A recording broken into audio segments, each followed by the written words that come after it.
नमस्कार मित्रांनो, भाजी टाकली, पहिलं पाणी दिलं बघा. हे आता ह्या आंबवणी द्यायचं काम चाललंय बघा. हो का, मोळा मोळा दार सारा भरलाय. काय मित्रांनो, लईच ऊन आहे बघा. इतकं टेम्परेचर नाही का नाही, हे दिसाड पाणी द्यावं लागतंय बघा. दिसाड सगळ्या भाज्या जळून जाते त्या. काय करायचं, ऊन अजून बी कमी होईना. ऊन वाढतच चाललं आहे. आता मे महिना संपत आला तरी ऊन अजून काय कमीच होईना बघा. 3 दिवसाला पाणी द्यावं लागतंय बघा. हो का, नाही तर भाज्या सगळ्या टाकलेल्या जळून जाते. ऊन कसं कमी होईल? जून महिन्याशिवाय ऊन कमी होतं का? आता पाक संपत आला की मे महिना. मे संपला पण जून आणि ह्या भाज्यांना पाणी लागतं. लय पाणी लागतंय. तरच भाज्या येते ते. पहिली भाजी टाकलेली ती जळूनच गेली उन्हाने. आता ही दुसरी टाकली भाजी, या उन्हामुळं 2 दिवसाला पाणी द्यावं लागतं. हो का, आहे का? द्यावं लागतं तेव्हाच भाज्या. ती कवळी पिकं आहे ती बारीक. बारीक बारीक पीक असल्यामुळं ऊन त्याला सहन होत नाही ना, असं होतंय. मग जळून जाते ते. मग आपलं कष्ट वाया जातंय, बी वाया जातंय, सगळा धना अंगलोट येतोय त्या उन्हामुळं. आता ही कवळं मोड लागलं हे तर काय उगवायला. बारीक बारीक बारीक उगवायला लागले बघा. ते उन्हामुळं जळतंय. आता हे महिना आहे अजून 4-8 दिवस. हे महिना संपल्यावर ऊन उतरल.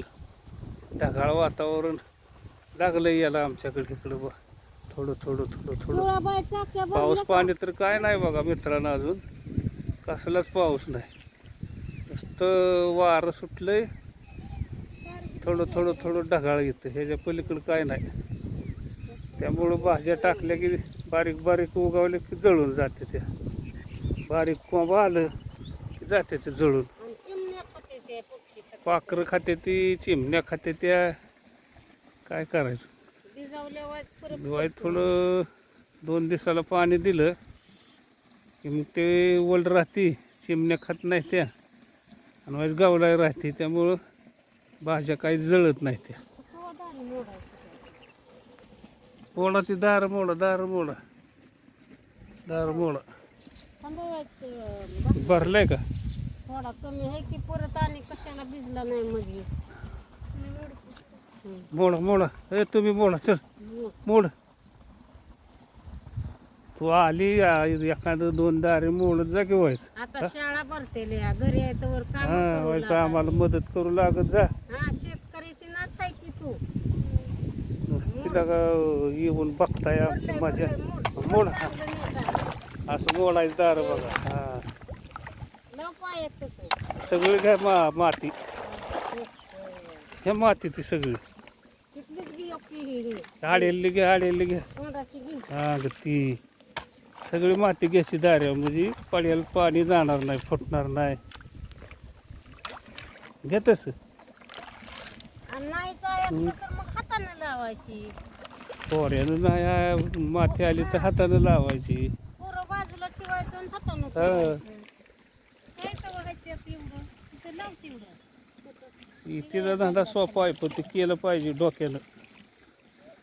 डोक्यानं नाही आपण केलं तर मग कसं होणार? आणि रानात हा. शेतीत पिकलं तर आपल्याला खाया मन मोकत गावतं. पोरे जेवढा बाय काय बी भुईमुगाच्या शेंगा, मिरच्या, वांगी, काय बी भाजीपाला एकाच किती आणायचं आणि किती खायचं ग आपण.